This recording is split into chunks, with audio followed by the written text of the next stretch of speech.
welcome to SCLC TV. I'm Maynard Eaton. Joining me, of course, is our President and Chief Executive Officer, Mr. Charles Steele, Jr.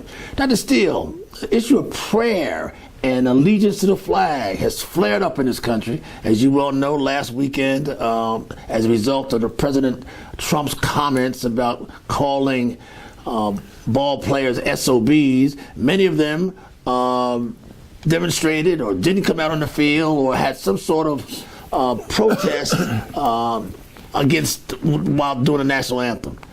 Much may happen again this coming Sunday. Your thoughts? What do you think as a religious man who also the president of SCLC? Well, first of all, I think it's great due to the fact that the real issue is being distorted. Yeah. We're talking about racism in this country, not about the flag per se. Under the flag, you should have justice and equality for all God's children.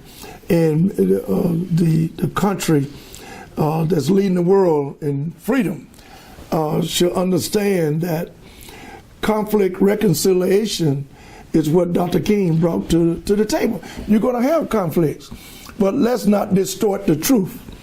Racism is alive and well in America and throughout the world. Some people might argue, though, to what end? That it's symbolic, but not any real results may come of it.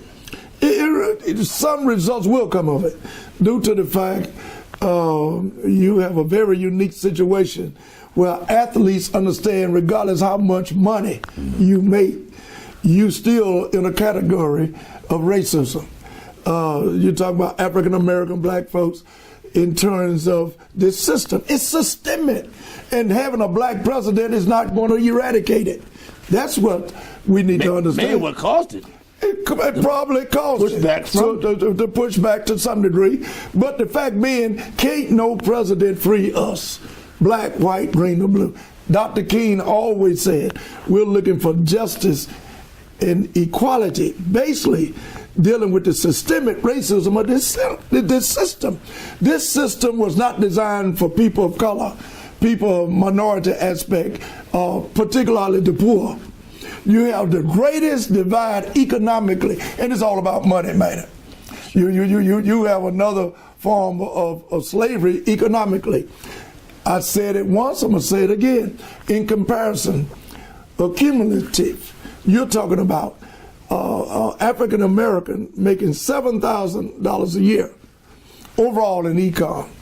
In comparison, per household income. Per household income, regardless how much those athletes the average high school income, per family income, $7,000. The average. Theirs is over $100,000. Theirs over $100,000. You read the research. That's right. That's right. Yeah. So it's $7,000, and it just came out again yesterday. Yeah. You got different versions of it. One report came out just yesterday, just said one in the study, and I can document this. One study came out just yesterday that African Americans make $17,000, and the average white overall make $171,000. 10 times as great. So, pick whichever survey or research you want.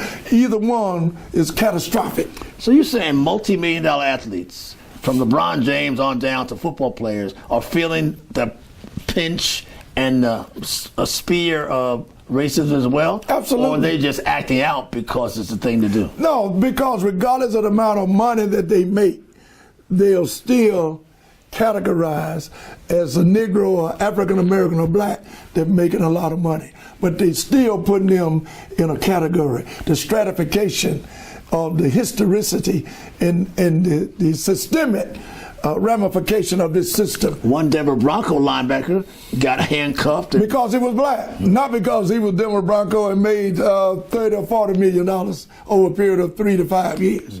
It's because the systemic aspect of the institutionalized of racism in America. But you applaud the protest as a SCLC president? You applaud the protest? Absolutely, absolutely. Nonviolent protest. Nonviolent protest, conflict reconciliation.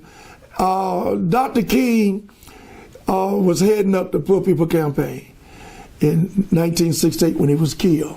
That's why he was killed, because he believed in the redistribution of wealth, first of all.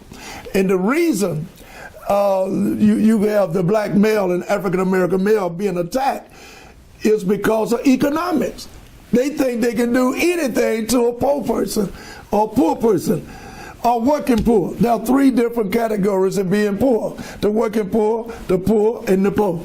So because of economics, they think they can actually come about and discriminate on you. But remember this, Maynard, corruption and discrimination are both in the same family.